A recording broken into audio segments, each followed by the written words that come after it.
सदाशिवसमारम्भां शङ्कराचार्यमध्यमाम् अस्मदाचार्यपर्यन्तां वन्दे गुरुपरम्पराम्। श्रुतिस्मृतिपुराणानाम् आलयं करुणालयं नमामि भगवत्पादं शङ्करं लोकशङ्करं। शङ्करं शङ्कराचार्यं केशवं बादरायणं सूत्रभाष्यकृतौ वन्दे भगवन्तौ पुनः पुनः। ईश्वरो गुरुरात्मेति मूर्तिभेदविभागिने व्योमवद्व्याप्तदेहाय दक्षिणामूर्तये नमः।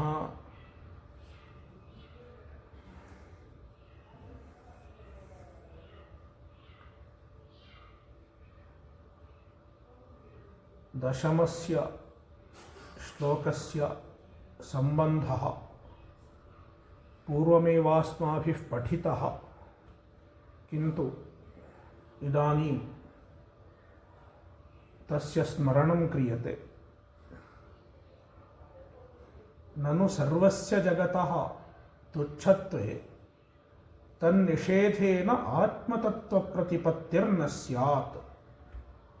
न हि शशविषाणुं निषिध्यते, क्वचित् प्रमितं क्वचिन्निषिध्यत इति न्यायात्। तथा च निषेधानुपपत्त्यैव न जगतस्तुच्छत्वमिति नेत्याह।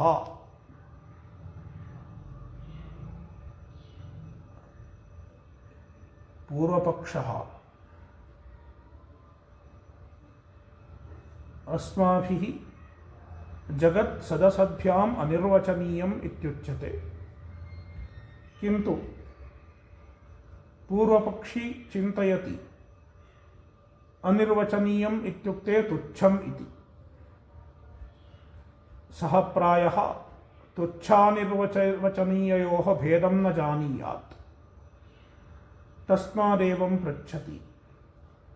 सर्वस्य जगतः तुच्छत्वे यदि जगत् तुच्छम् असत्, तर्हि तस्य निषेधः न संभवति। असतः निषेधः न संभवति। कुतः असतो निषेधो न संभवति इत्युक्ते,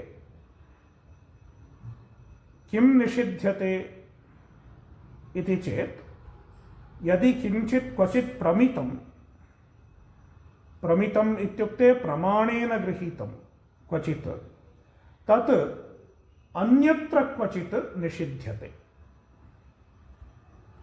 क्वचित् प्रमितस्य क्वचित् तदधिकरणे प्रमितस्य तदनधिकरणभूते अन्यत्र निषेधः संभवति इति नियमः। यदि शुक्तिरजतं निषिध्यते, तर्हि यन्निषिध्यमानं रजतं वर्तते तत् अन्यत्र क्वचित् प्रमितम् अस्ति। आपणे केनचित् रजतं प्रमितं पूर्वं, तादृशः कश्चन तद्रजतं शुक्तौ पश्यति, तदैव तस्य निषेधः संभवति, नेदं रजतम् इति। यदि तेन पुरुषेण रजतं न प्रमितमेव, अप्रमितं चेत् नेदं रजतम् इति तस्य निषेधो न संभवति इत्यभिप्रायः। तस्मात् तथैव अत्र दार्ष्टान्ते यदि जगत् तुच्छं तुच्छस्य जगतः अन्यत्र प्रमितिर्न संभवति। क्वचिदन्यत्र इदं जगत् प्रमितं चेत् अत्र तस्य निषेधः संभवति। यदि अन्यत्र जगन्न प्रमितं तर्हि अत्र तस्य निषेधो न संभवति। यदि जगतः निषेधो न संभवति तर्हि अद्वैतज्ञानं न स्यात् इत्यभिप्रायः। तदेव उच्यते ननु सर्वस्य जगतः तुच्छत्वे। यदि सर्वं जगत् तुच्छं तर्हि तस्य निषेधः एव न संभवति। कस्य निषेधः संभवति? यत् अन्यत्र क्वचित् प्रमितं तस्यैव निषेधः संभवति।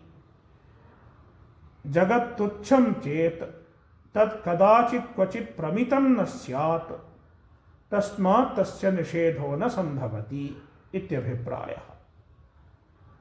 तस्मात् आत्मतत्त्वप्रतिपत्तिर्न स्यात्। जगन्निषेधेन अद्वैतात्मप्रतिपत्तिर्न स्यात्। जगन्निषेधद्वारैव अद्वैतस्य प्रतिपत्तिर्भवति। यदि जगतः निषेधो न संभवति तर्हि अद्वैतस्य प्रतिपत्तिः न भवितुमर्हति, आत्मनः प्रतिपत्तिर्न भवितुमर्हति। इदानीमाचार्यैरुच्यते जगतः निषेधः कुतो न संभवति इति। न हि शशविषाणं निषिध्यते। शशविषाणं तुच्छस्य उदाहरणं। शशविषाणादिकं तुच्छं वस्तु कदाचिन्न निषिध्यते। कुतो न निषिध्यते इति चेत् तत् अन्यत्र क्वचित् प्रमितं नास्ति। यदि केनचित् क्वचित् शशविषाणं दृष्टं चेत् तर्हि इदं शशविषाणं न इति निषेधः शक्यते। किन्तु यदि केनचित् क्वचित् शशविषाणं दृष्टमेव नास्ति तर्हि तस्य निषेधो न संभवति। तदेव उच्यते क्वचित् प्रमितं क्वचिन् निषिध्यत इति न्यायात्। क्वचित् प्रमितमेव वस्तु अन्यत्र क्वचित् तदनधिकरणे निषिध्यते। स्वस्य अधिकरणे प्रमितं वस्तु स्वस्य अनधिकरणस्थले निषेधमर्हति इति न्यायात्। तस्मात् तुच्छत्वे सति जगतः निषेधः उपपादयितुं न शक्यते। निषेधम् उपपादयितुं न शक्यते। तथा च निषेधानुपपत्त्या एव न जगतः तुच्छत्वम् इति। जगतः निषेधो न संभवति इति कृत्वा जगतः तुच्छत्वं नाङ्गीकर्तुं शक्यते। यदि तुच्छत्वं नाङ्गीकार्यं चेत् तर्हि जगतः सत्यत्वमेवाङ्गीकार्यं भवति। तस्मात् जगत् सत्यम् इति पूर्वपक्षिणः अभिप्रायः। अस्य चोद्यस्य उत्तरत्वेन अयं दशमः श्लोकः प्रस्तूयते इति एतावत्पर्यन्तं पूर्वपक्षः। इदानीं सिद्धान्ती ब्रूते नेत्याह न एवं न जगत् निषेधायोग्यं न भवति। कुतः इत्येतदग्रे उच्यते वस्तुतः। तस्य उत्तरम् एवं वर्तते।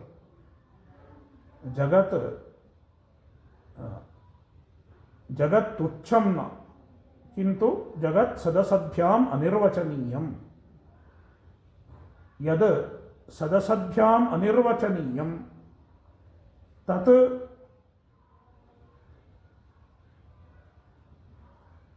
अस्माकं ज्ञानस्य विषयो भवति।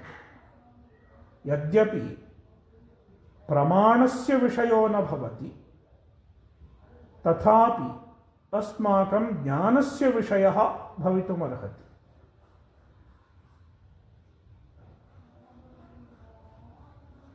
अपि च यन्निषिध्यते तत् क्वचित् प्रमितमेव स्यादिति नियमः अस्माभिर्नाङ्गीक्रियते। किन्तु यत् क्वचित् ज्ञातं क्वचित् प्रतीतं तत् निषेधयोग्यं भवति इत्येव अस्माभिः स्वीक्रियते। यत् प्रतीयते तस्य निषेधः संभवति। अप्रतीयमानस्य शशविषाणादेः निषेधः न संभवति, किन्तु प्रतीयमानस्य निषेधः संभवति। यद्यपि तत् क्वचिदपि प्रमितं नास्ति, तथापि यदि तत् प्रतीयमानं वर्तते तर्हि तस्य निषेधः संभवति इत्यभिप्रायः। एतत् वस्तुतः अस्य पूर्वपक्षस्य उत्तरं, तदग्रे उच्यते। इदानीं तस्य उत्तरस्य उत्तररूपेण इदं श्लोकं प्रस्तुतम्। न चैकम्, आदौ श्लोकं पठामः। न चैकं तदन्यत् द्वितीयं कुतः स्यात्।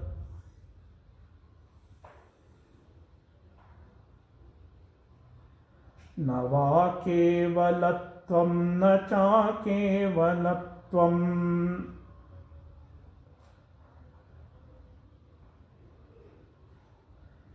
न शून्यं न चाशून्यमद्वैतकत्वात्।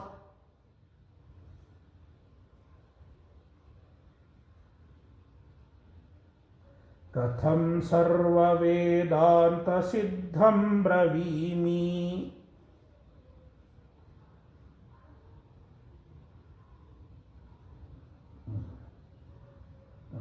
श्लोकस्य व्याख्यानं पठामः। एकत्वसंख्यायोगी एकम्। श्लोके न च एकं तत् इत्युक्तं वर्तते। तत् एकं न भवति, तत् ब्रह्म एकं न भवति। एकम् इत्युक्ते किम्? एकत्वसंख्यायोगी एकम्।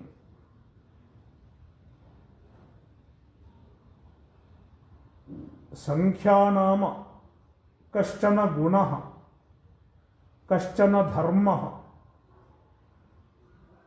ब्रह्मणः कोऽपि गुणो नास्ति, ब्रह्म निर्गुणं वस्तु।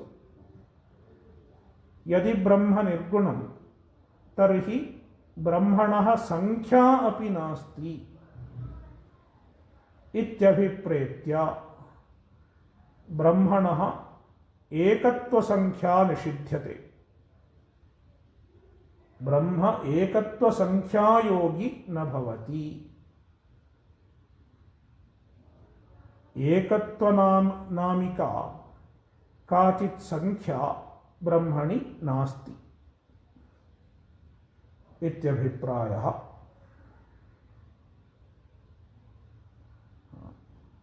यदि एकम् इति संख्या नास्ति, एकत्वसंख्या नास्ति, तर्हि द्वित्वसंख्या अपि ब्रह्मणि न भवितुमर्हति। यस्य एकत्वसंख्या भवितुमर्हति तस्यैव द्वित्वसंख्या अपि भवितुमर्हति। यदि किञ्चित् वस्तु, यथा पुस्तकम्, एकं पुस्तकम् इति आदौ तस्य एकत्वसंख्या स्यात्, तत्पश्चात् अन्यत् पुस्तकम् आनीयते चेत् इदम् एकं पुस्तकम्, इदम् एकं पुस्तकम् इति इदमेकम् इदमेकम् इति कृत्वा द्वित्वसंख्या भवति।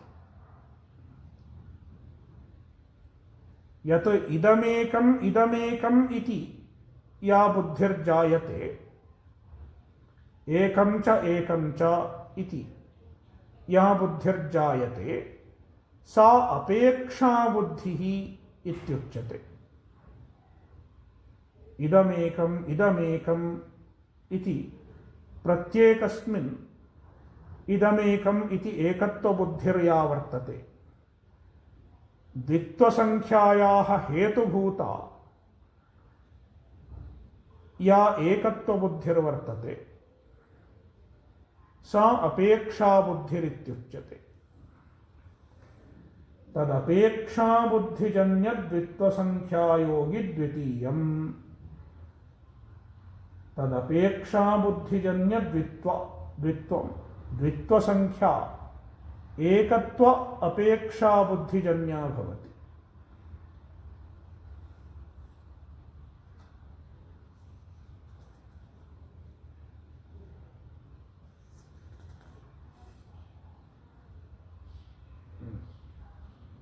द्वित्वसंख्यायोगी द्वितीयम्।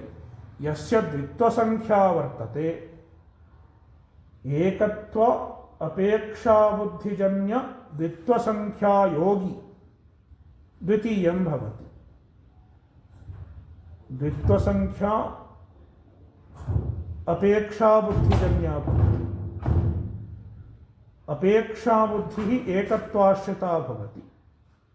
एकत्वाश्रिता या अपेक्षा बुद्धिः तज्जन्या भवति द्वित्वसंख्या। यस्य वस्तुनः द्वित्वसंख्या वर्तते तत् द्वितीयम् इत्युच्यते। तस्मात् एकत्वे सत्येव तत्र द्वित्वं भवितुमर्हति। यस्य द्वित्वं वर्तते तदेव द्वितीयम् इत्युच्यते। यदि एकत्वमेव नास्ति तर्हि द्वितीयत्वं न भवितुमर्हति इत्यभिप्रायः। तस्मात् ततः एकाभावे द्वितीयं कुतः स्यात्। यदि एकः एव न भवति, ब्रह्म एकमेव न भवति, तर्हि द्वितीयं न भवितुमर्हति। द्वितीयञ्च तृतीयादीनामप्युपलक्षणम्। द्वितीयं तृतीयादीनामपि उपलक्षणम्। द्वितीयग्रहणेन तृतीयादीनामपि ग्रहणं भवति। इत्युक्ते यदि द्वित्वसंख्या नास्ति तर्हि त्रित्वादिसंख्या अपि ब्रह्मणि न भवितुमर्हति। ननु एकमेवाद्वितीयमिति श्रुत्या एकत्वं प्रतिपाद्यते। इदानीं प्रश्नः, यदि ब्रह्म एकं न भवति तर्हि श्रुत्या कथम् एकमेवाद्वितीयम् इति ब्रह्म प्रतिपाद्यते इति। श्रुत्यैव ब्रह्मणः एकत्वमभिधीयते, तर्हि कथम् एकत्वसंख्यायाः निषेधो भवितुमर्हति इत्युक्ते नेत्याः एवं न इत्येतद् द्वितीयेन पादेनोच्यते। न वा केवलत्वम् इति। न वा केवलत्वम्। केवलत्वं नाम एकत्वमेव। कुतः एकत्वं नास्ति? तस्य आविद्यकत्वात्, एकत्वस्य आविद्यकत्वात्, अविद्याकृतत्वात्। एकत्वं ब्रह्मणि अविद्याकृतं भवति। तस्मात् वस्तुतः ब्रह्मणि एकत्वं नास्ति। इत्युक्ते श्रुत्या यत् एकं ब्रह्म इत्युच्यते तस्य अभिप्रायः ब्रह्मणि एकत्वसंख्या वर्तते इति न, किन्तु भेदराहित्यमेव ब्रह्मणि भेदः नास्ति इत्येतदेव एकत्वेन लक्ष्यते। एकम् इत्युक्ते तस्य वाच्यार्थो न स्वीकार्यः, किन्तु तस्य लक्ष्यार्थस्वीकार्यो भवति। लक्ष्यार्थः भेदराहित्यम्। तदेव विद्यारण्यस्वामिभिः पञ्चदश्यामुच्यते ऐक्यावधारणद्वैतप्रतिषेधः इति। ब्रह्मणि भेदत्रयम् एकमेव अद्वितीयम् इत्येतैः शब्दैः निषिध्यते। एकम् इत्यनेन स्वगतः भेदः निषिध्यते। एव इत्यनेन सजातीयभेदो निषिध्यते। अद्वितीयम् इत्यनेन विजातीयो भेदः निषिध्यते इति पञ्चदश्याः द्वितीये प्रकरणे विद्यारण्यस्वामिभिः प्रतिपादितम्। तस्मात् यद्यपि श्रुत्या एकं सत् एकमेवाद्वितीयम् इति उक्तं वर्तते, तथापि तस्य अभिप्रायः ब्रह्मणि एकत्वसंख्या वर्तते इति न इत्यभिप्रायः। यदि आत्मनः एकत्वं श्रुत्या न प्रतिपाद्यते तर्हि प्रत्यक्षादिप्रमाणवशात् अनेकत्वमेव स्यादिति चेत्। इदानीं भूयोऽपि प्रश्नः, यदि श्रुत्या आत्मनः एकत्वं न प्रतिपाद्यते तर्हि प्रत्यक्षादिप्रमाणवशात् ब्रह्मणः अनेकत्वम् एव स्यात् इति।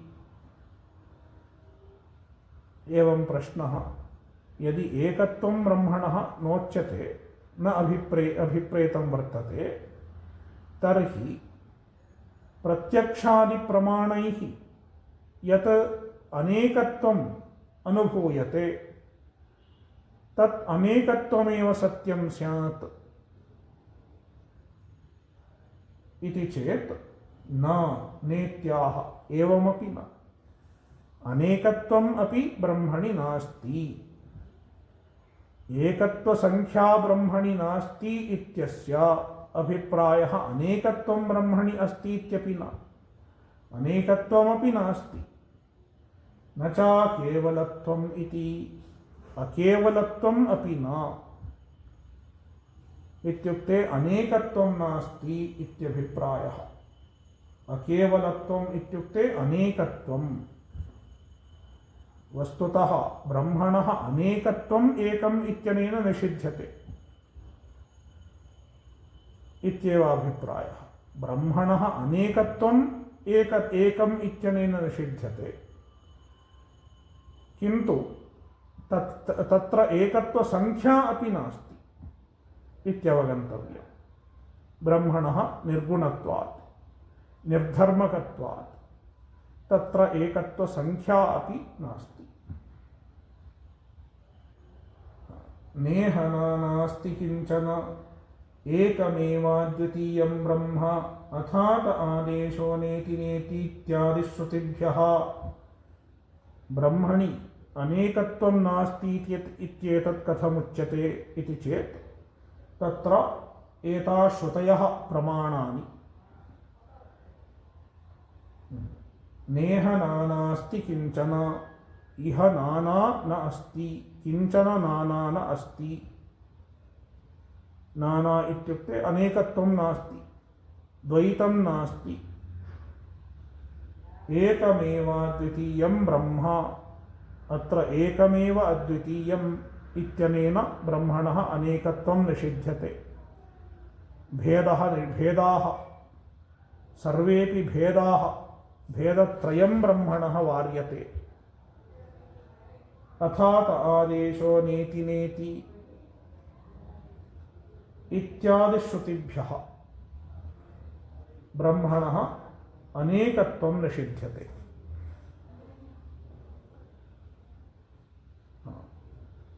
तर्हि सर्वप्रतिषेधात् शून्यमेव स्यादिति चेत् यदि एकत्वम् अपि नास्ति अनेकत्वम् अपि नास्ति तर्हि सर्वस्यापि प्रतिषेधः कृतो भवति।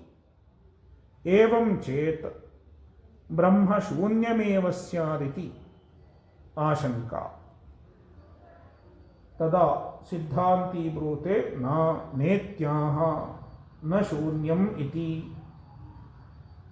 कुतः ब्रह्म शून्यं न भवति इति चेत् तत्रापि श्रुतयः प्रमाणानि। असन्नेव स भवति असद्ब्रह्मेति वेद चेत् अस्ति ब्रह्मेति चेद्वेद सन्तमेनं ततो विदुरिति। इत्यादि इत्यादि इत्यादि श्रुतिः ब्रह्मणः सत्वं ब्रूते। ब्रह्म शून्यं न भवति इत्येतत् इयं श्रुतिः प्रतिपादयति, इयं तैत्तिरीयश्रुतिः प्रतिपादयति। तस्य व्याख्यानं भवद्भिः ज्ञायते एव, तस्मात् मया व्याख्यानं न क्रियते। प्रायः सर्वैरपि तैत्तिरीयोपनिषद्भाष्यं पठितं वर्तते। सत्यं ज्ञानमनन्तं ब्रह्म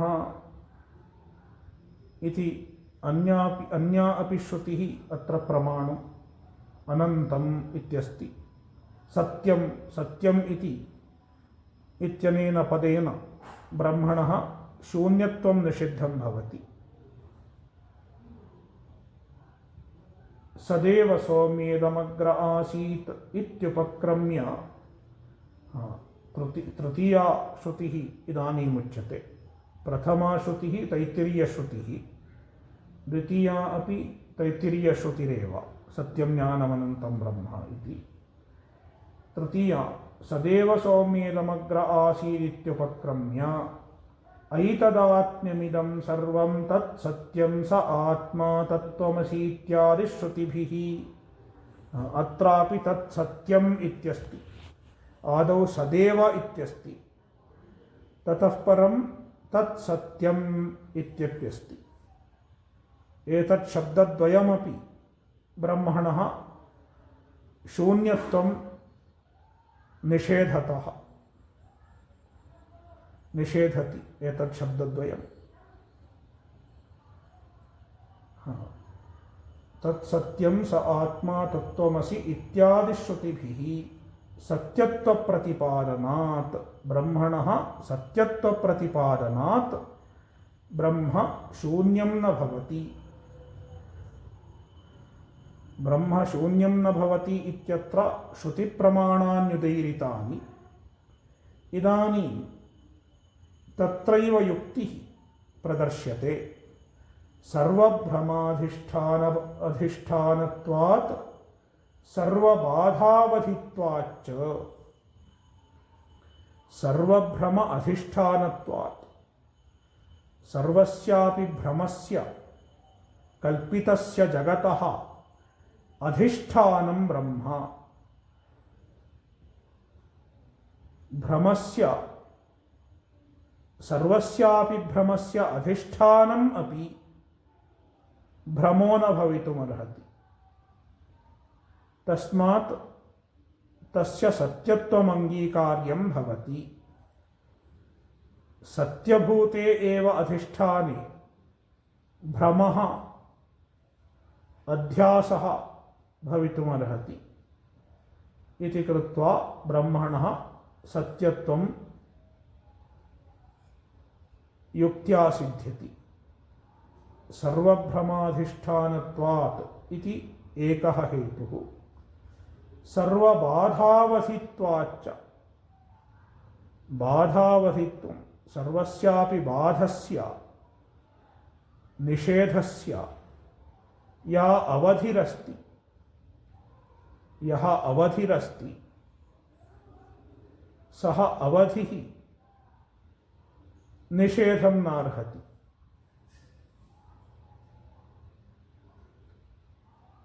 इत्युक्ते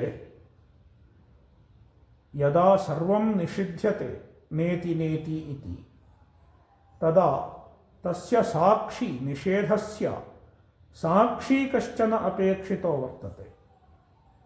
निषेधस्य सर्वस्यापि निषेधस्य साक्षी न निषेधमर्हति इति कृत्वा तस्य सत्यत्वं सिद्ध्यति इत्यभिप्रायः।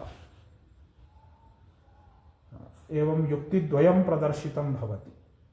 सर्वभ्रमाधिष्ठानत्वात् सर्वबाधावधित्वाच्च इति युक्तिद्वयम्। तर्हि सत्यत्वज्ञानत्वादिधर्मवदपि स्यात् नेत्याह। यदि ब्रह्म शून्यं न भवति तर्हि श्रुत्युक्तरीत्या ब्रह्मणि सत्यत्वं ज्ञानत्वम् इत्यादि धर्माः स्युः। सत्यत्वज्ञानत्वादिधर्मवदपि ब्रह्म स्यात्। ब्रह्मणि सत्यत्वं ज्ञानत्वम् इत्यादयः धर्माः सन्ति इति पूर्वपक्षी चिन्तयति, आशंकते। तदा सिद्धान्ती ब्रूते न नेत्याह। ब्रह्मणि सत्यत्वादयः धर्माः न सन्ति। सत्यम् इत्युक्ते ब्रह्मणः स्वरूपमेव, न तु शौक्ल्यादिवत् यथा वस्त्रस्य शौक्ल्यादयः धर्माः भवन्ति तथा सत्यत्वं ब्रह्मणः धर्मो न भवति, किन्तु ब्रह्मणः स्वरूपमेव इत्यभिप्रेत्योच्यते। न चाशून्यम् इति। ब्रह्म अशून्यं न भवति इत्युक्ते ब्रह्मणि अशून्यत्वं नाम कश्चन धर्मः नास्ति, गुणः नास्ति। तत्तु ब्रह्मणः स्वरूपमेव सत्यत्वादिकम्। एकम् अद्वितीयम् इति पदद्वयेन सर्वभेदप्रतिषेधे अपि एवकारेण धर्मधर्मिभावादिभेदप्रतिषेधात्। ब्रह्मणि कोऽपि धर्मः नास्ति इत्यत्र किं प्रमाणमिति चेत् तत्र एकमेवाद्वितीयम् इति श्रुतिरेव प्रमाणम् इति आचार्यैः प्रदर्श्यते। एकमेवाद्वितीयम् इति श्रुतिः भेदनिरासे धर्मनिरासे कथं प्रमाणं भवति इति चेत् एकम् अद्वितीयम् इति पदद्वयेन सर्वभेदप्रतिषेधे अपि सर्वस्यापि भेदस्य प्रतिषेधः एकम् अद्वितीयम् इत्येताभ्यां पदाभ्यां संपन्नो भवति। सर्वस्यापि भेदस्य प्रतिषेधः संपन्नो भवति। तत्र एकम् इत्युक्ते स्वगतभेदराहित्यमुच्यते इति स्वीक्रियताम्। अद्वितीयम् इत्युक्ते ब्रह्मणः द्वितीयं किमपि नास्ति इत्युक्तं भवति। तथा सति सजातीयभेदः विजातीयभेदः एतद्द्वयम् अपि अद्वितीयम् इत्यनेन पदेन निषिद्धं भवति इति स्वीक्रियताम्। तस्मात् एकम् अद्वितीयम् इति पदाभ्यामेव सर्वे अपि भेदाः निषिद्धाः भवन्ति। तथापि तत्र एवकारः वर्तते, एकम् एव इति। एवकारस्य किं प्रयोजनम् इति चेत् आचार्यो ब्रूते एवकारेण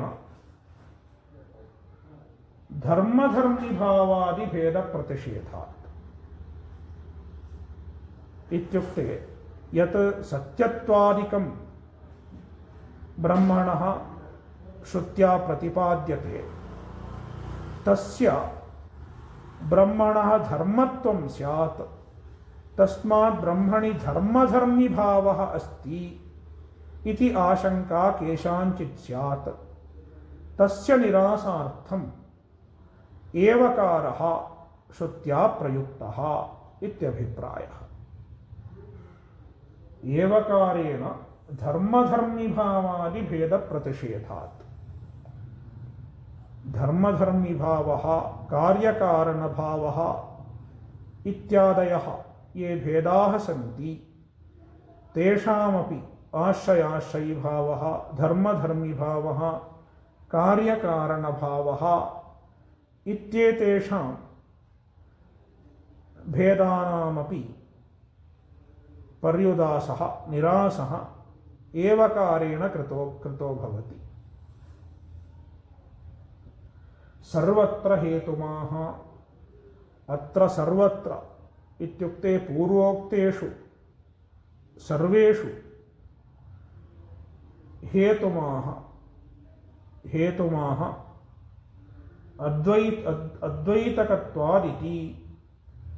अद्वैतकत्वात् इति हेतुः। पूर्वोक्तेषु सर्वेषु विषयेष्वपि अयमेव हेतुः। एकत्वं नास्ति द्वितीयत्वं नास्ति इत्यत्र सर्वत्रापि हेतुः अद्वैतकत्वादिति। अत्र अद्वैतकं नाम किम्? अद्वैतम् इत्यस्य पदस्य व्युत्पत्तिरिदानीं प्रदर्श्यते। द्विधा इतं द्वैतम्। द्विधा इतं, इतं नाम गतम्, इण् गतौ धातुः। द्विधा इतम् इत्युक्ते द्विधा विभक्तम् इत्यभिप्रायः। यत् द्विधा विभक्तं भवति तत् द्वैतम् इत्युच्यते। तस्य भावः द्वैतम्। द्वैतस्य भावः द्वैतम्। द्वैतत्वं द्वैतम् इत्युक्ते यस्मिन् द्वित्वं वर्तते तत् द्वैतं भवति। तत्र द्वैतं यत् यस्मिन् द्वित्वं वर्तते तत् द्वैतं। तस्य भावः द्वैतम् इत्युच्यते। तदुक्तं वार्तिके। एतत् वार्तिके उक्तमस्ति। बृहदारण्यकोपनिषद्वार्तिके द्विधेतं द्वैतमित्याहुः तद्भावोद्वैतमुच्यते इति। द्विधा इतं द्वैतमित्याहुः। तद्भावः इत्युक्ते द्वैतस्य भावः द्वैतम् इत्युच्यते इति।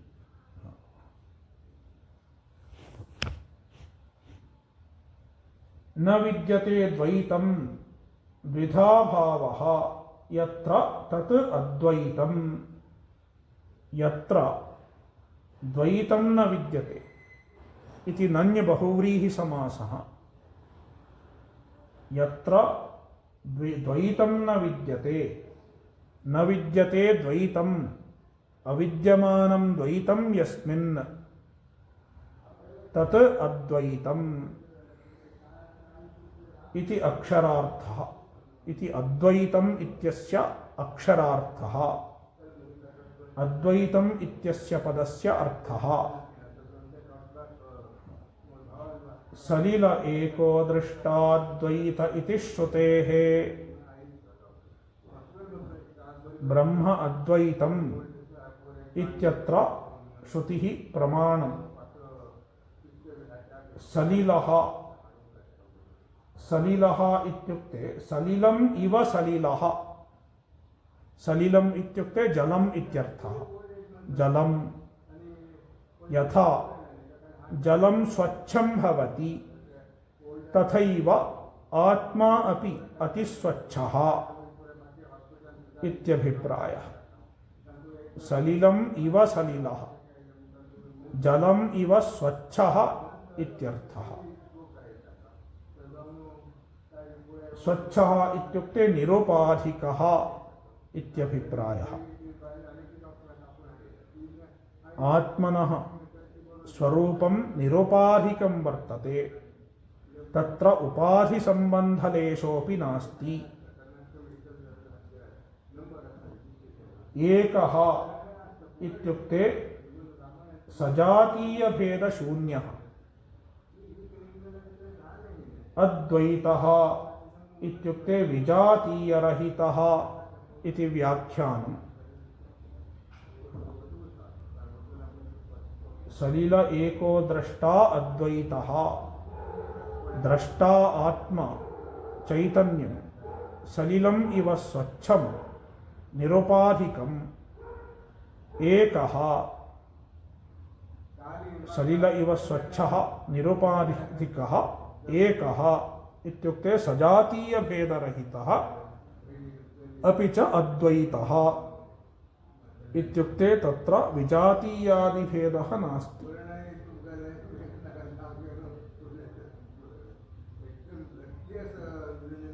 इति श्रुतेः, इति श्रुतिः ब्रह्मणा अद्वितीयकत्वे अद्वैतकत्वे प्रमाणं भवति। इदानीं पूर्वं यत् चोद्यम्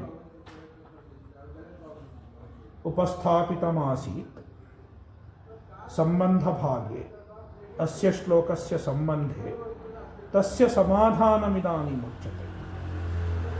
प्रतियोगिज्ञानस्यैव लाघवेन अभावबुद्धौ कारणत्वात्। पूर्वपक्षिणा कश्चन न्यायः प्रदर्शितः आसीत्, क्वचित् प्रमितं क्वचित् निषिध्यते इति। यत् प्रमितमस्ति, पूर्वम् अन्यत्र प्रमितमस्ति, तस्यैव निषेधः सम्भवति इति पूर्वपक्षिणा कश्चन नियमः प्रदर्शितः आसीत्। इदानीं सिद्धान्ती ब्रूते तथा नास्ति। प्रमितम् एव निषेधविषयं भवति, प्रमितः एव पदार्थः निषेधविषयो भवति इत्यत्र प्रमाणं नास्ति।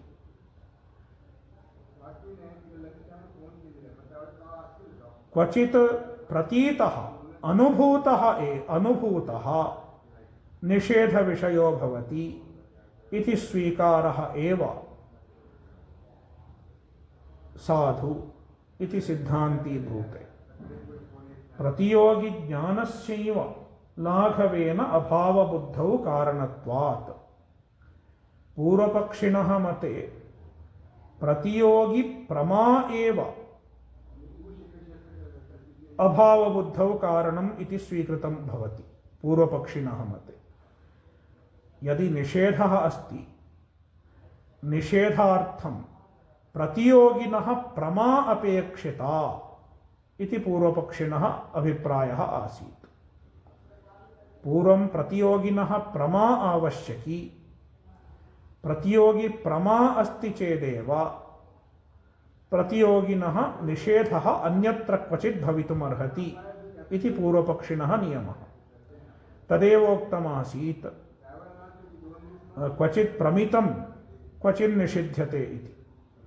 क्वचित् प्रमितम् इत्युक्ते प्रतियोगी, निषेधस्य प्रतियोगी पूर्वं क्वचित् प्रमितः स्यादिति, प्रमाणेन ज्ञातः स्यादिति पूर्वपक्षिणा अङ्गीकृतः कश्चन नियमः। किन्तु तद् अस्माभिर्नाङ्गीक्रियते। कुतः? तत्र लाघवः गौरवः इति अस्ति। लाघवः इत्युक्ते यदि किञ्चित् अङ्गीक्रियते चेत् तर्हि अधिकं स्वीकार्यं भवति, तत्र गौरवदोषः आयाति। यदि अल्पस्यैव स्वीकारे किञ्चित् कार्यं निर्वहति, तर्हि तदल्पमेव स्वीक्रियतां, बहु न स्वीकार्यं भवति।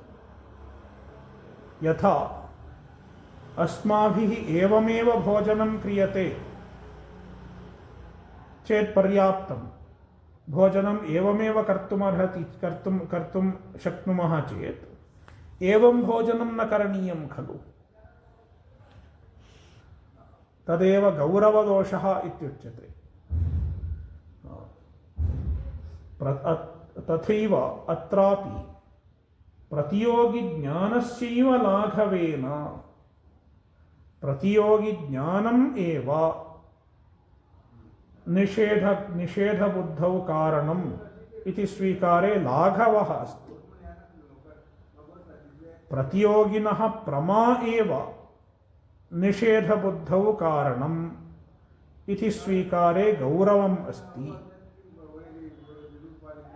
इत्युक्ते तत्र ज्ञानम् अपि विशिष्टं ज्ञानं कल्पनीयं भवति।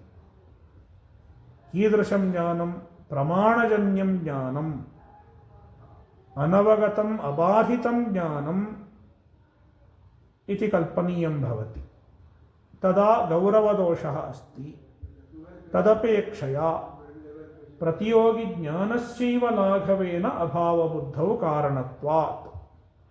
तस्मात् अस्माभिः कीदृशः नियमः स्वीक्रियते इति चेत्, यदि किञ्चित् क्वचित् प्रतीतं न तु प्रमितं, प्रतीतम् इत्युक्ते क्वचित् प्रमाणेन प्रतीतं स्यात्, क्वचित् प्रमाणं विनैव प्रतीतं स्यात्, तत् अन्यत्र निषिध्यते, तस्य निषेधः अन्यत्र कर्तुं शक्यते इत्यभिप्रायः। लाघवेन अभावबुद्धौ कारणत्वात् द्वैतस्य अनिर्वचनीयत्वाङ्गीकारेण प्रत्यक्षादिवेद्यत्वात् अपि च इदम् एकं समाधानं। पूर्वं यदुक्तम्, अस्माभिः प्रतियोगिज्ञानस्यैव अभावबुद्धौ कारणत्वं स्वीक्रियते, तस्मादस्माकं पक्षे दोषः नास्ति इति एकं समाधानम्। इदानीम् अपरमपि समाधानं सिद्धान्तिना उच्यते। यद्यपि पूर्वपक्षिणा क्वचित् प्रमितं क्वचित् निषिध्यते इत्येव स्वीक्रियते, तथापि अस्माकं मते कोऽपि दोषः नास्ति। कुतः इति चेत् वयं द्वैतं तुच्छम् इति न वदामः। शशविषाणवद्वैतं तुच्छमिति अस्माकम् अभिप्रायो नास्ति, किन्तु द्वैतस्य अनिर्वचनीयत्वाङ्गीकारेण अस्माकं मते द्वैतम् अनिर्वचनीयम् इत्यङ्गीक्रियते, सदसद्भ्याम् अनिर्वचनीयम् इत्यङ्गीक्रियते, न तु अत्यन्तम् असदिति। तस्मात् प्रत्यक्षादिवेद्यत्वात्, तस्मात् अनिर्वचनीयभूतम् इदं द्वैतं प्रत्यक्षादिभिः प्रमाणैः ज्ञायते, अनुभूयते। प्रत्यक्षादिवेद्यत्वात् अस्माभिः द्वैतं प्रत्यक्षादिभिः वेद्यम् इत्येव अङ्गीक्रियते। तस्मात् द्वैतम् अस्माकं मते प्रमितमेव भवति। तस्मात् तन्निषेधोपपत्तेः इत्यर्थः। व्यावहारिकैः प्रमाणैः प्रमितमेवास्ति द्वैतं, तस्मात् तस्य निषेधः उपपद्यते। वस्तुतः प्रत्यक्षादीनि प्रमाणानि अतत्त्वावेदकानि प्रमाणानि इत्युच्यन्ते। व्यवहारदशायां यानि अतत्त्वभूतानि द्वैतानि, अतत्त्वभूतं यद्द्वैतं वर्तते, अपारमार्थिकभूतं यद्द्वैतं वर्तते, तस्य ज्ञापकानि प्रमाणानि सन्ति प्रत्यक्षादीनि। तस्मात् प्रत्यक्षादीनाम् अतत्त्वावेदकत्वं वेदान्तिभिः स्वीक्रियते, न तु तत्त्वावेदकत्वं। तत्त्वावेदकं प्रमाणं तु वेदान्तवाक्यमेव। अन्यानि सर्वाण्यपि प्रमाणानि अतत्त्वावेदकानि इत्युच्यन्ते। प्रत्यक्षादिवेद्यत्वात् निषेधोपपत्तेः तस्मादपि प्रपञ्चस्य द्वैतस्य निषेधः उपपद्यते। यद्यपि पूर्वपक्षिणः नियमः स्वीक्रियते तथापि प्रपञ्चस्य निषेधः उपपादयितुं शक्यते।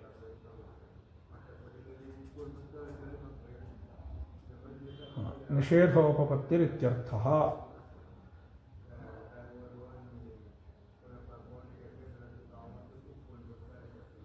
तर्हि इदानीं भूयोऽपि पूर्वपक्षी चोदयति।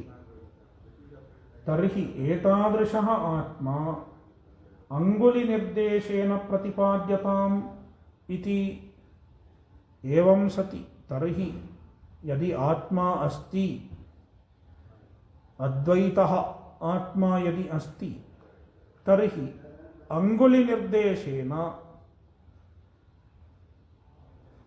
अङ्गुलिनिर्देशेन इत्यस्य अभिप्रायः शब्दस्य वाच्यत्वेन इति। शब्दस्य प्रमाणफलविषयतया, अत्र व्याख्यानकारैः उच्यते प्रमाणफलविषयतया इति। अङ्गुलिनिर्देशेन इत्यस्य अभिप्रायः प्रमाणफलविषयतया इति। प्रमाणफलम् इत्युक्ते फलव्याप्तिः। प्रमाणजन्या या वृत्तिर्भवति तस्यां वृत्तौ यः चिदाभासः अस्ति तस्य विषयतया अयम् आत्मा प्रतिपाद्यताम् इति प्रश्नः। यथा अन्ये विषयाः प्रमाणफलतया प्रतिपाद्यन्ते, ज्ञायन्ते, चिदाभासस्य विषयतया ज्ञायन्ते, तथा अयमपि आत्मा ज्ञातुं शक्यते वा इति चेत् तत्रोत्तरं नेत्याह, एवं न भवितुमर्हति। कथं ब्रवीमि इति, कथं सर्ववेदान्तसिद्धं ब्रवीमि, सर्ववेदान्तसिद्धम् इदं ब्रह्म कथं ब्रवीमि इति आचार्यः पृच्छति। कथं ब्रवीमि इत्युक्ते शब्दस्य वाच्यत्वं नास्ति, ब्रह्मणः शब्दवाच्यत्वं नास्ति। तथैव कस्यचिदपि प्रमाणस्य फलविषयत्वं नास्ति, प्रमाणफलविषयत्वं नास्ति इत्युक्ते फलव्याप्यत्वं नास्ति।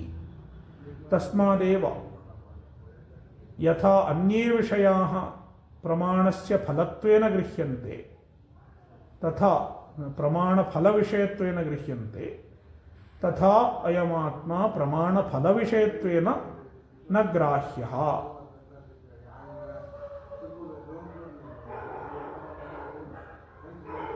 नेत्याह कथं ब्रवीमि इति। अत्र कथम् इत्यत्र किं शब्दः आक्षेपे वर्तते, न तु प्रश्नार्थकः किं शब्दः, किन्तु आक्षेपार्थः इत्युक्ते निषेधार्थः किं शब्दः। कथं ब्रवीमि इत्युक्ते वक्तुं न शक्नोमि इत्यभिप्रायः। केनचित् शब्दानां वाच्यत्वेन अयमात्मा प्रतिपादयितुं न शक्यते इत्यभिप्रायः। अद्वैतकत्वेन वागविषयत्वात्, ब्रह्मणः अद्वैतकत्वेन वाग्विषयत्वं नास्ति, वागविषयं ब्रह्म। अवचनेनैव प्रोवाच, अत्र प्रमाणमुच्यते। ब्रह्म वाचः विषयो न भवति इत्यत्र श्रुतयः प्रदर्श्यन्ते। अवचनेनैव प्रोवाच इति काचित् श्रुतिः। अवचनेनैव इत्युक्ते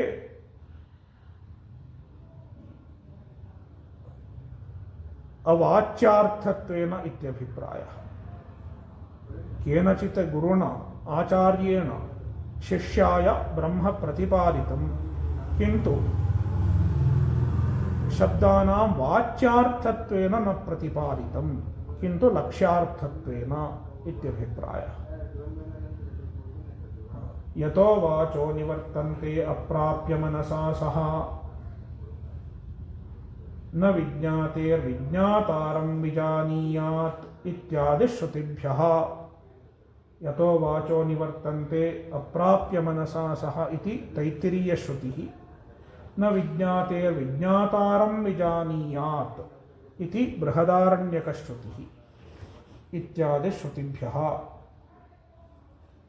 वागविषयत्वे वेदान्तानां तत्र कथं तत्र प्रामाण्यमिति चेत्, यदि ब्रह्म वागविषयं भवति तर्हि तत्र वेदान्तानां प्रामाण्यं कथं भवितुमर्हति इति चेत् न, एवं न।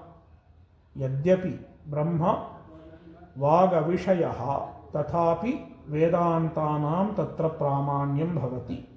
कथम्? अविषये अपि आत्मनि तदाकारवृत्तिमात्रेण तदविद्यानिवर्तकत्वादित्याह। यद्यपि ब्रह्म अविषयः, अविषयः इत्युक्ते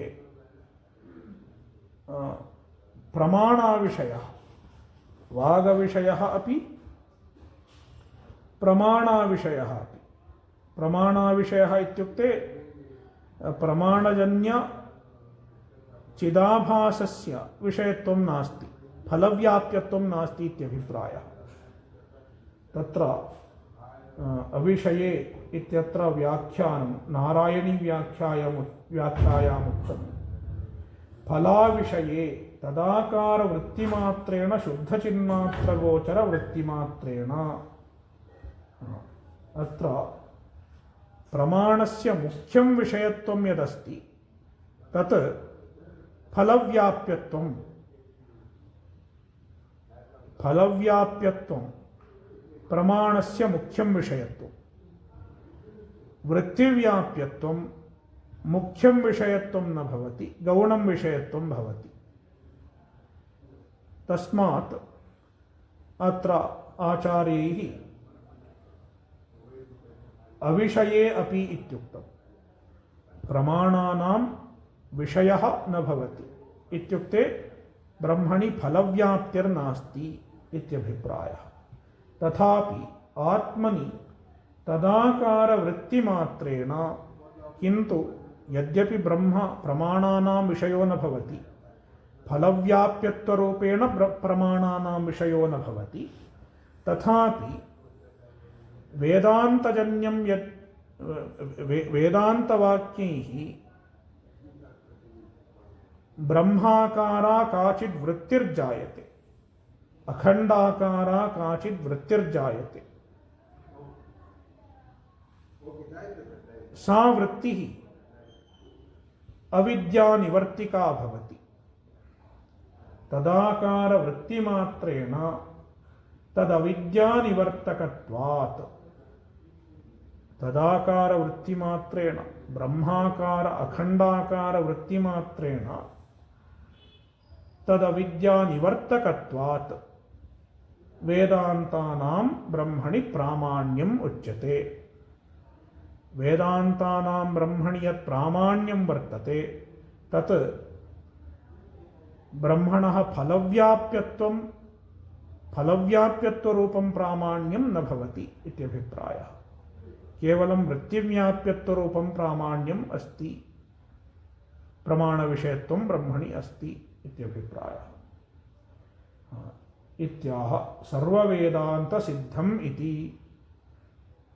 इदं ब्रह्म सर्ववेदान्तसिद्धं। तथा च श्रुतिः यस्य मतं तस्य मतं मतं यस्य न वेदसः अविज्ञातं विजानतां विज्ञातमविजानतां यन्मनसा न मनुते येनाहुर्मनो मतं तदेव ब्रह्मत्वं विद्धि नेदं यदिदमुपासते इत्यादिः। एतन्मन्त्रद्वयमपि केनोपनिषदि वर्तते। तदेव इत्यादिः अविषयत्वम् आत्मनो दर्शयति। इत्यादिः श्रुतिः आत्मनः अविषयत्वं दर्शयति। आत्मा फलव्याप्यः न भवति इत्येतत् प्रदर्शयति इयं श्रुतिः। तदेवम् इदानीम् उपसंहारः। तदेवं वेदान्तवाक्यजन्याखण्डाकारवृत्त्या अविद्यानिवृत्तौ तत्कल्पितसकलानर्थनिवृत्तौ परमानन्दरूपः सन् कृतकृत्यो भवतीति सिद्धम्। इत्येवं ग्रन्थस्य उपसंहारः। एवं वेदान्तवाक्यजन्याखण्डाकारवृत्त्या अविद्यानिवृत्तौ तत्कल्पितसकलानर्थनिवृत्तौ अविद्यानिवृत्तौ सत्याम् अविद्याकल्पिताः सर्वे अनर्थाः निवर्तन्ते। तदा परमानन्दरूपः सन् अयं मुमुक्षुः ज्ञानी स्वयं परमानन्दरूपः तिष्ठति। तदा कृतकृत्यो भवति मुक्तो भवति इति सिद्धम्। इदानीं ग्रन्थस्य अवसाने मङ्गलाचरणं क्रियते। तत्र त्रयः श्लोकाः सन्ति। त्रयः वा चत्वारः श्लोकाः सन्ति। न स्तौमि तं व्यासमशेषमर्थं समग्रसूत्रैरपि यो बबन्ध विनापि तैः संग्रथिताखिलार्थं तं शङ्करं नौमि सुरेश्वरं च।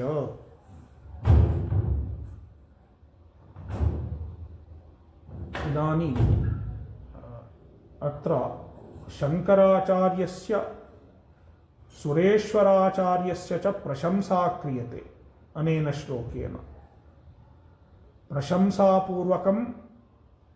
प्रशंसापूर्वकः नमस्कारः क्रियते।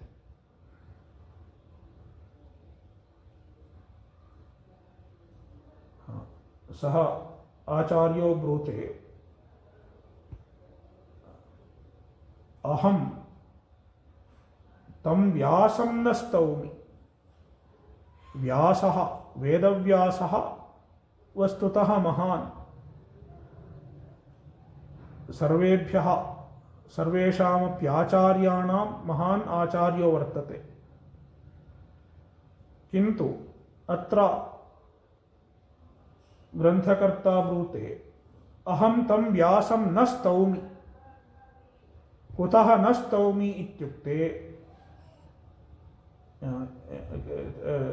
कीदृशं व्यासं न स्तौमि इत्युक्ते यः अशेषम् अर्थं समग्रसूत्रैरपि बबन्ध। अशेषम् अर्थम् इत्युक्ते वेदान्तार्थं समग्रसूत्रैः ब्रह्मसूत्रैः बबन्ध ग्रथयामास। अशेषं वेदान्तार्थं ग्रथयामास।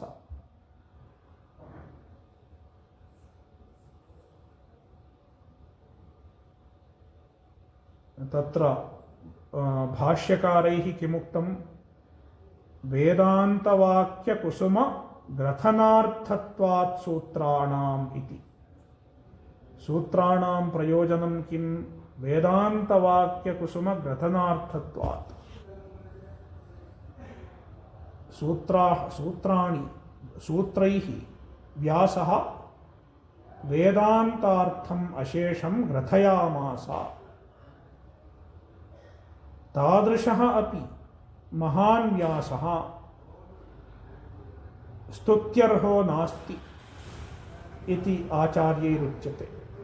कुतः इत्युक्ते शङ्करः सुरेश्वरश्च एतौ कीदृशौ स्तः इत्युक्ते एतैः विनापि सूत्रम् अशेषाः वेदान्तार्थाः अशेषः वेदान्तार्थः संग्रथितः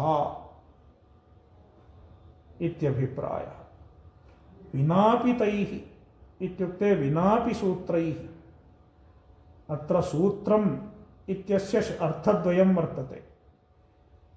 प्रथमः अर्थः सूत्ररूपं वाक्यं, द्वितीयः अर्थः तन्तुः। तन्तुः अपि सूत्रशब्देन उच्यते खलु। शङ्करः सुरेश्वरश्च एतैः सूत्रं न कृतं, विनापि सूत्रैः इत्युक्ते विनापि तन्तुभिः संग्रथिताखिलार्थं।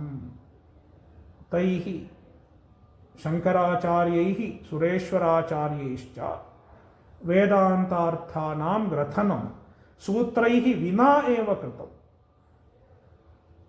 यदि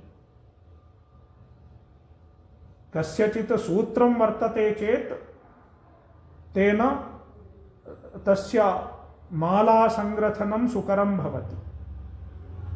किन्तु यस्य सूत्रमेव नास्ति, विनापि सूत्रं यदि कश्चित् मालासंग्रथनं करोति तर्हि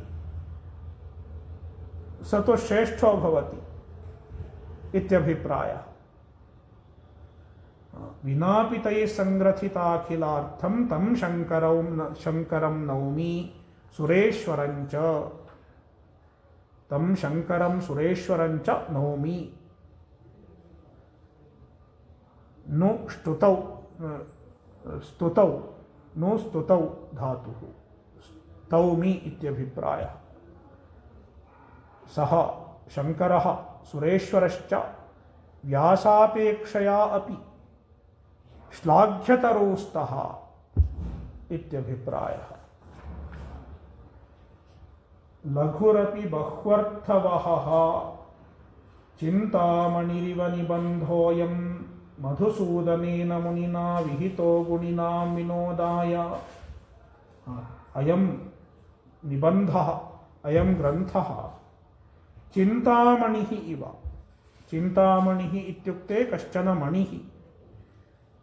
यद्यदस्माभिश्चिन्त्यते तत्सर्वं तेन मणिना दीयते। तादृशः कश्चन मणिः चिन्तामणिः इति। अयं ग्रन्थोऽपि तादृशः। कुतः? लघुरपि ग्रन्थः लघुर्वर्तते, न तु महान् ग्रन्थः, किन्तु बह्वर्थवहः, बहवः अर्थाः अस्मिन् ग्रन्थे अन्तर्गताः सन्ति। मधुसूदनेन मुनिना विहितः। अयं ग्रन्थः मधुसूदनेन मुनिना विहितः गुणिनां विनोदाय। ये गुणिनः सन्ति तेषां विनोदाय, तेषाम् आनन्दाय। गुणिनाम् इत्युक्ते सकलविद्यापारङ्गतानाम् ईर्ष्यासूयादिरहितानाम् इत्यर्थः। ये ईर्ष्यासूयादिरहिताः सत्पुरुषाः गुणिनः सन्ति तेषां विनोदाय, तेषां मोदाय अयं ग्रन्थः मधुसूदनमुनिना विरचितः अस्ति। यदत्र सौष्ठवं किञ्चित् तद्गुरोरेव मे नहि। यदत्र सौष्ठवं किञ्चित् तन्ममैव गुरोर्नहि। यदत्र सौष्ठवं किञ्चित्, यदि अस्मिन् ग्रन्थे किञ्चित् सौष्ठवं वर्तते तत् सर्वं गुरोरेव न तु मम। यदि साद्गुण्यं किञ्चित् वर्तते अस्मिन् ग्रन्थे तत् गुरोरेव। यदत्र असौष्ठवं किञ्चित्, यदि अस्मिन् ग्रन्थे कश्चित् दोषो वर्तते तत् मम एव, सः दोषः मम एव, मया एव कृतोऽयं दोषः, न तु गुरोः। गुरोः कोऽपि दोषः नास्ति। गुरुणा सम्यगेव उपदिष्टः, तथापि मया कश्चन दोषः कृतः स्यात् इत्यभिप्रायः। बहुयाचनया मयायमल्पो बलभद्रस्य कृते कृतो निबन्धः यददुष्टमिहास्ति यच्च दुष्टं तदुदाराः सुधियो विवेचयन्तु। कश्चन बलभद्रो नाम शिष्यः आसीत्। मधुसूदन सरस्वतीनां शिष्यः कश्चन बलभद्रः आसीत्। तेन अयम् आचार्यः याचितः, भवद्भिः कश्चन ग्रन्थः, ईदृशः ग्रन्थः प्रणेतव्यः इति शिष्येण याचितः आसीत्। तस्मात् बहुयाचनया, यदा बलभद्रस्य बहुयाचनया मया अयम् अल्पतरः ग्रन्थः निबन्धः कृतः, अयम् अल्पतरः निबन्धः मया आचार्येण कृतः। बलभद्रस्य कृते, शिष्यस्य कृते अयं ग्रन्थः विरचितः। यददुष्टम् इहास्ति, यदि अस्मिन् ग्रन्थे किञ्चित् अदुष्टम् अस्ति,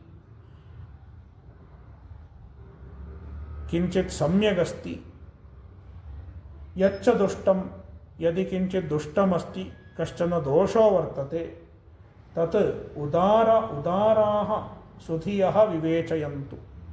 ये उदाराः सुधियः सन्ति, प्राज्ञाः सन्ति, पंडिताः सन्ति, उदाराः पंडिताः, ते अत्र वर्तमानान् गुणदोषान् विवेचयन्तु इति प्रार्थयन्तः ग्रन्थं समापयन्ति आचार्याः।